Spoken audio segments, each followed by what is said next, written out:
Hello students, नमस्ते। आइए students, इस वीडियो भाग 2 में हम गलता लोहा नामक कहानी पूर्ण करेंगे जो पिछले वीडियो में अपूर्ण थी।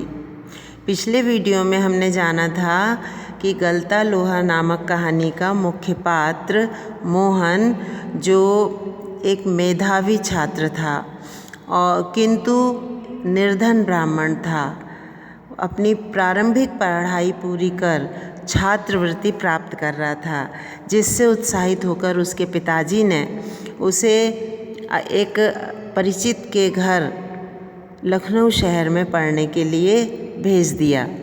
लेकिन उसने वहाँ जाकर किन कठिन परिस्थितियों का सामना किया और कैसे परिस्थितियों से समझौता कर स्वयं को बदल डाला, इस कहानी में हम जानने का प्रयास करेंगे। तो स्टूडेंट्स, आप लोग अपनी अपनी किताब में कहानी में अपना ध्यान केंद्रित कीजिए। वंशीधर को जैसे रमेश के रूप में साक्षात भगवान मिल गए हों।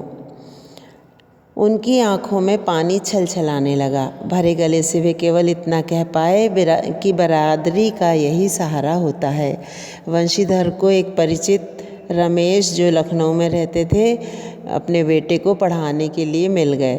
तो उन्हें ऐसा लगा जैसे ये भगवान मिल गए और वो एक खुशी से फूले नहीं समाए और उन्होंने मन ही मन धन्यवाद दिया कि बिरादरी का यही तो सहारा होता है।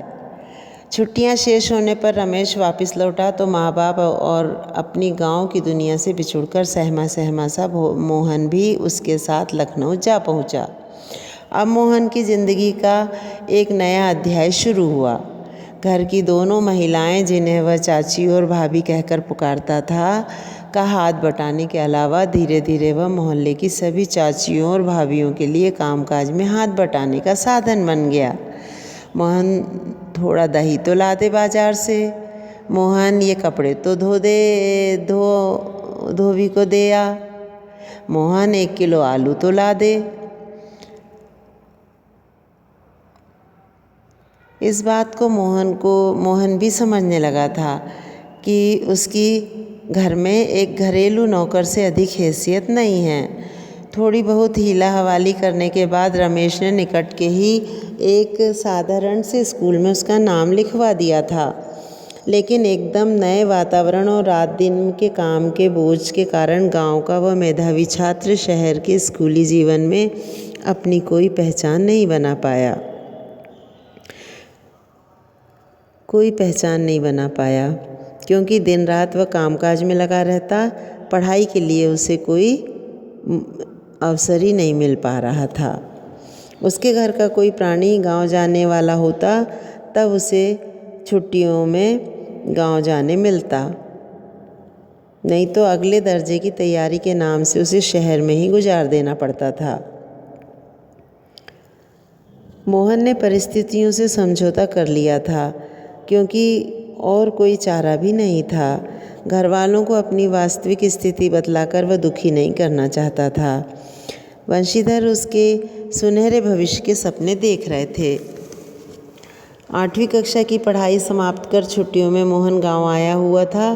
जब वह लौटकर लखनऊ पहुंचा तो उसने अनुभव किया कि रमेश के परिवार के सभी लोग जैसे उसकी पढ़ाई के पक्ष में नहीं हैं।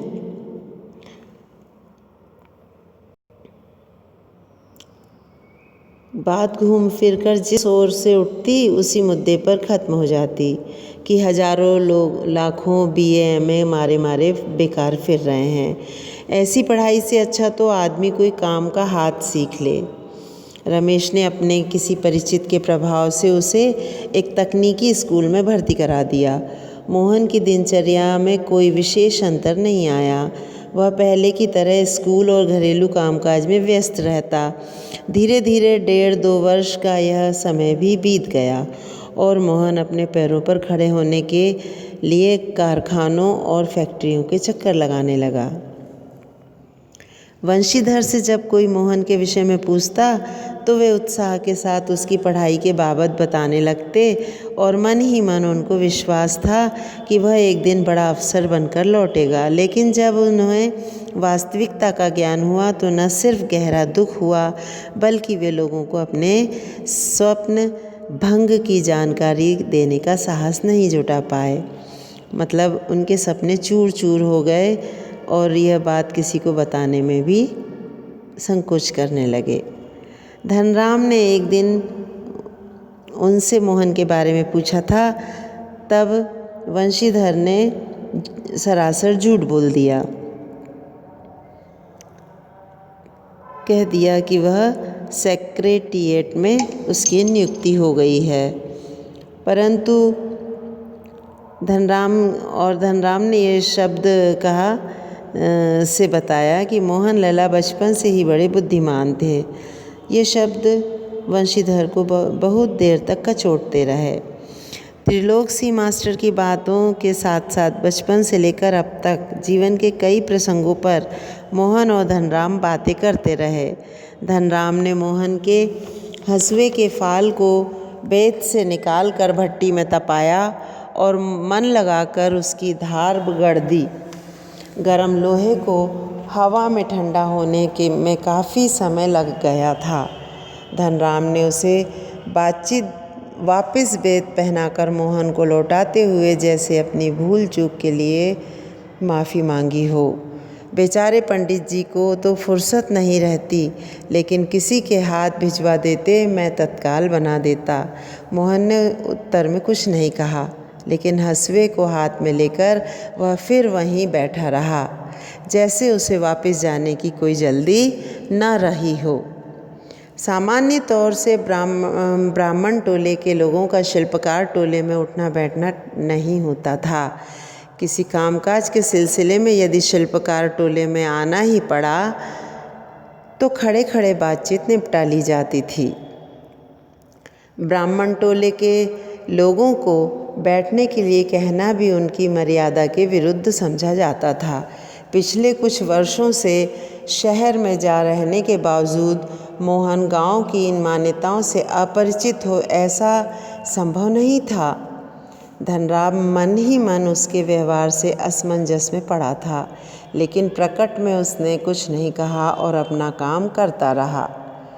लोहे की एक मोटी छड़ को भट्टी में गलाकर धनराम गोलाई में मोड़ने की कोशिश कर रहा था। एक हाथ से संटसी पकड़कर जब वह दूसरे हाथ से हथौड़े की चोट मारता तो निहाई पर ठीक घाट में सिरा न फंसने के कारण लोहा उचित ढंग से मोड़ नहीं पा रहा था। मोहन कुछ देर तक उसे काम करते हुए देखता रहा।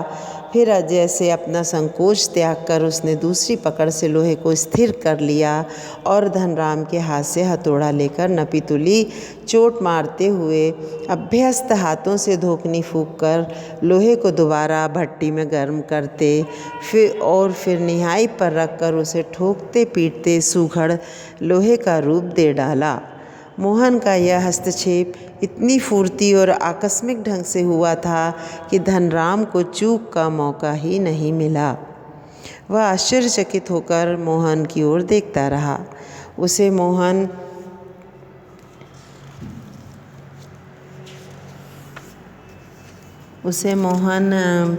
की कारीगरी पर इतना आश्चर्य नहीं हुआ जितना पुरोहित खानदान से के एक युवक का इस तरह काम करने में हुआ। उसकी भट्टी पर बैठकर हाथ डालने पर हुआ था। वह शंकित दृष्टि से इधर उधर देखने लगा कि कोई देख तो न रहा है। धनराम की संकोच और असमंजस और धर्म संकट की स्थिति से उदासीन मोहन संतुष्ट भाव से अपने लोहे के छल्ले की त्रुटिहीन गोलाई को जांच रहा था। उसने धनराम की ओर अपनी कारीगरी की स्वीकृति पाने की मुद्रा में देखा। उसकी आंखों में एक सर्जक यानी एक क्रिएटर की चमक थी, जिसमें न स्पर्धा थी, न किसी प्रकार की होड़ थी और न किसी प्रकार की हार जीत का भाव। वह सहज भाव से धनराम की ओर देख रहा था।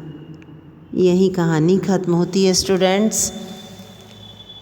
कहानी आशा करती हूँ आपको समझ में आई होगी।